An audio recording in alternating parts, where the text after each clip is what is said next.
嗨，大家好，欢迎来到刘维意识录。前不久结束的巴黎奥运会期间，曾经冬奥滑雪冠军谷爱凌又火了一把。只不过这次是因为她与一名法国游泳运动员的绯闻火的。奥运会200米混合泳颁奖仪式后，中国教练朱志根伸出手与法国游泳选手马尔尚互动，但对方却忽略了这一友好的手势，直接绕过围栏走向教练席。而赛前，中国选手潘展乐就曾透露，自己主动向马尔尚打招呼也遭到无视。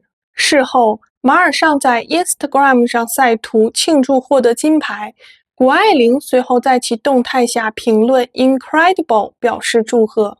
结果，马尔尚不跟中国教练握手事件被爆出，这一行为令中国观众非常气愤，认为马尔尚不懂礼貌，获奖后态度傲慢，引发了中国网友的强烈不满和抵制。而谷爱凌的祝贺评论也被网友视为不当行为。面对舆论压力，谷爱凌迅速删除了给马尔尚的祝贺评论，并删除了与马尔尚过往所有的互动。这场风波还没过去，马尔尚又在法国电视台的镜头下，语气生硬地拒绝给一位崇拜他的法国小女孩签名。这段视频在网上被公开后，许多法国民众谴责马尔尚不尊重人，他的态度和话语伤害了自己支持者的心。至此，马尔尚的口碑急转直下。而让人没想到的是，几天前还在与马尔尚切割联系的谷爱凌，居然在奥运刚结束，就在巴黎的夜店里被人拍到与马尔尚举止亲密，并且疑似在夜店里与马尔尚激情热吻。谷爱凌在短时间内态度和立场变来变去，让网友们都惊掉了下巴。网友讽刺谷爱凌是双面人，早 C 晚 A， 早上是 Chinese， 晚上是 American， 这一手角色扮演玩得真溜。而谷爱凌口碑下滑，不单单只是因为她和马尔尚的绯闻，更重要的还是她在奥运期间的一系列操作，以及早期一些事件的细节也全被扒了出来。巴黎奥运会期间，谷爱凌的身影频繁出现在领奖现场，与几位奥运冠军合影留念。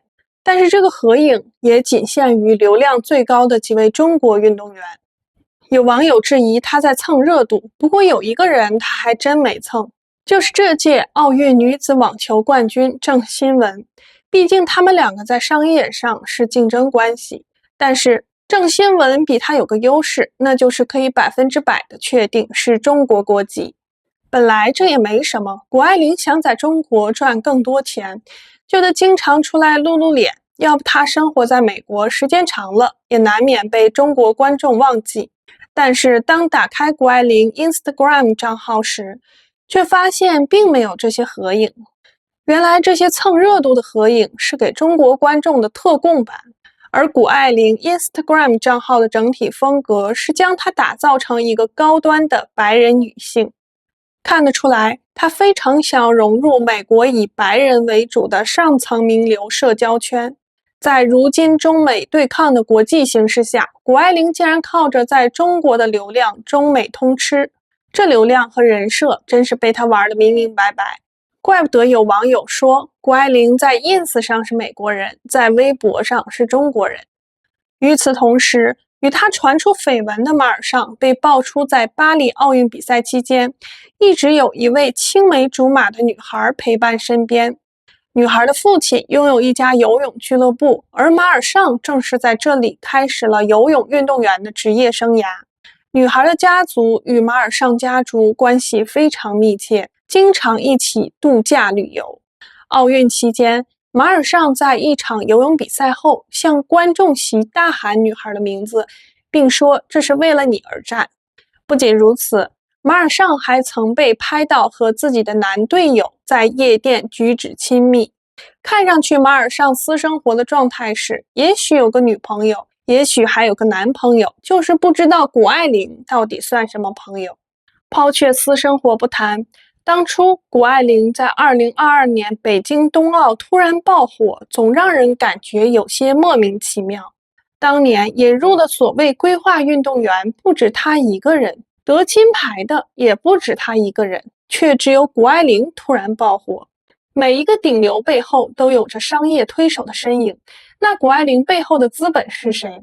是怎么样为谷爱凌量身定制打造人设的？当年为何有这么大的影响力，几乎控制了中国网络舆论的风向？IMG 是一家美国公司，也是世界上最大的体育经纪公司，每年在全球管理和运营700多项赛事活动，包括25个国家、20多种体育项目、国际时装周、艺术展览会、音乐、美食以及生活节活动等。甚至人们所熟知的中超、足协杯、CBA 篮球联赛、环球小姐都是他举办的。IMG 通过招揽赞助商和媒体来推广这些赛事，并且把这种渠道把控在自己手里。更重要的是影响力的塑造上， IMG 每年制作和发行超过6000小时的体育电视节目和纪录片，并销售到全球超过200个国家和地区。IMG 凭借上面几步的铺垫，签约自己的体育明星，有能力也有经验，安排他们参加商业活动，拍摄活动短片，教导他们如何使用社交媒体。在亚洲， IMG 已经成功代理了中国李娜、日本、韩国等许多体育巨星的经济事务，在欧美也招揽了网坛名将、NBA 球星等体育明星。IMG 集团在2014年与美国老牌经纪公司 WMA 合并，卓别林、玛丽莲·梦露、猫王都是这家公司旗下的艺人。合并后改名为 Endeavor 集团，成为横跨体育、娱乐、时尚3界的大佬。而早在2022年初，这家集团的中国子公司 Endeavor 微美就签约了谷爱凌。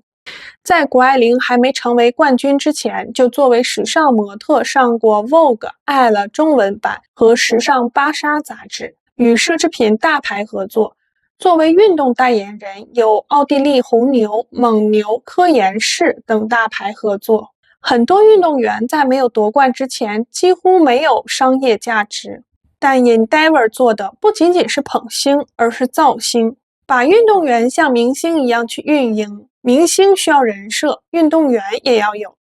Endeavor 签下谷爱凌时，她只有15岁，当时就为她私人定制了一个运动员加学霸加时尚达人的人设。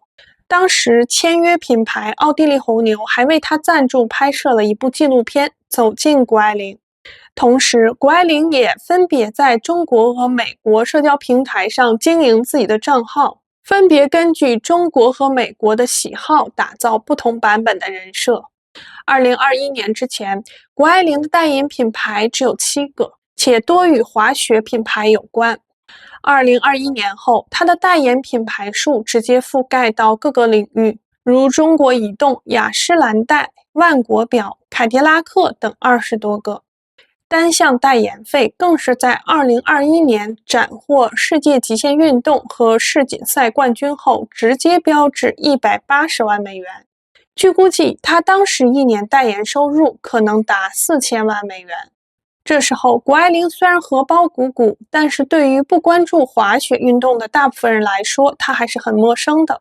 与此同时，在2021年2月期间，谷爱凌与 Endeavor 微美解约单飞，之后由她母亲谷燕操盘她的经济事务。直到2022年，谷爱凌在北京冬奥会上斩获2金1银，迅速成为全民追捧的焦点。这里看上去是不是有些奇怪？谷爱凌之前靠着 Endeavor 公司的资源和人脉，事业和代言都运转得不错，但是这个知名度距离2022年冬奥期间的全民爆火差距还是很大的。背后是否还有其他原因，虽然不为人知，但是当初规划谷爱凌的官员却被抓了，原因是涉嫌严重违纪违法。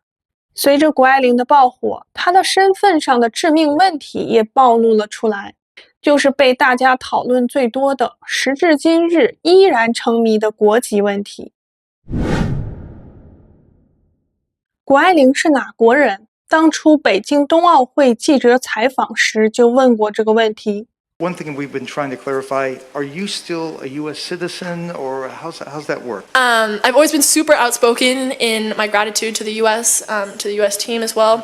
They have been nothing but supportive to me, and so for that I'm forever grateful. And same to the Chinese team, they've been so supportive of me. And so in that sense, I feel like sport is really a way that we can unite people. It's something that doesn't have to be related to nationality. It's not something that can be used to divide people. We're all out here together, pushing the human limit. You understand that you're trying to unite people through sports, which is a great thing, but you were not clear about if you still had your American citizenship and if you live in the US or in China from now on. So I grew up spending 25 to 30% of every year in China. I mean, as you guys all know now from me answering questions, I'm fluent in Mandarin and English. I'm fluent culturally in both. I have family coming from Beijing. My mom grew up in Beijing. Actually, I was just saying, you can see there's like a tower here that you can see from the top of the course, and I can also see it from my house in Beijing. So I really felt like there was a sense of coming home, eating food that my grandma makes for me at home here in the Olympic Village. So I definitely feel as though I am just as American as I am Chinese. I'm American when I'm in the US, and I'm Chinese when I'm in China. And I've been very outspoken about my gratitude to both the US and China for making me the person who I am. I don't feel as though I'm, taking advantage of one or the other, because both have actually been incredibly supportive of me and continue to be supportive of me, because they understand that my mission is to use sport as a force for unity, to use it as a form to foster interconnection between countries, and not use it as a divisive force. So that benefits everyone, and if you disagree with that, then I feel like that's someone else's problem. 第一个问题，记者问谷爱凌是否是美国公民，她先表达感激之情，然后讲体育是大团结，与国籍无关。第二个问题，记者依旧追问她是否保留美国国籍，她直接跳过，开始讲自己在中国短暂生活过，继续表达感激之情。两个问题，谷爱凌都没有正面回答是否还有美国国籍。不过那句在美国我是美国人，在中国时我是中国人似乎给出了答案。谷爱凌在美国出生，自然具有美国公民身份，代表中国队参加奥运，按规定又必须拥有中国国籍。而中国的法律规定不承认双国籍，如果被发现会立即注销中国公民身份。所以谷爱凌要想以中国国籍参加比赛，按中国法律，那就必须放弃美国国籍。这也是为什么记者一直追问她是否保留了美国国籍的原因。时至今日，谷爱凌的国籍问题依然成谜。她有中国国籍是可以确定的，但是是否放弃了美国国籍还没有答案。如果有一天谷爱凌被爆出拥有双国籍，那不管是根据中国的法律还是中国人民的看法，谷爱凌当初被捧得有多高，未来摔的就会有多重，且粉身碎骨。2022年，在北京冬奥会取得2金1银后，谷爱凌的团队开始大肆宣传和炒作。对于一个普通中国人的感受就是哪儿都是她，躲都躲不掉，甚至到了一个路人看到她都会觉得厌烦的地步。当时谷爱凌与24个中国跨国品牌签下广告合同，赚取高额代言费，据估计她当时年收入超过了2亿人民币。而她线上线下的营销更是铺天盖地，线上各大社交平台电视广告，线下电梯、地铁、CBD 到处都是她的海报。谷爱凌几乎占据了所有空间，一时间几乎哪里都是她。但是这对她所代言的品牌却并不是什么好事。由于宣传过度集中，造型差异化不大，基本都是冰雪运动员的形象，人们已分不清谷爱凌到底代言了什么。很多品牌其实已经被谷爱凌高频出现的形象给覆盖掉了，她的形象被人们熟知，但是具体是什么品牌好像都没什么印象。看上去不是谷爱凌为品牌代言，而是品牌花巨资为谷爱凌代言。而谷爱凌在比赛前后上了40多次微博热搜，什么谷爱凌第一个金墩墩到手，谷爱凌不是最强项还这么稳，谷爱凌人生最高兴的1秒等等等。而评论也是整齐划一的夸夸团画风，犹记当时在任何谷爱凌相关帖子下不能发表一点不利于她的评论，否则将会迎来全方位无死角的攻击或者直接删评。一个运动员有一天竟然能控制中国网络的舆论风向，不得不感叹谷爱凌母亲谷燕所控制的团队的营销手段有多么厉害。不过凡事都过犹不及，这样的过度营销也让路人由不在意转为对谷爱凌的厌倦反感。而网络上一面倒的舆论风向，很显然是广大路人都很熟悉的买热搜、固水军控评的营销套路。而他从来没有正面回答过的国籍问题，也是一颗定时炸弹。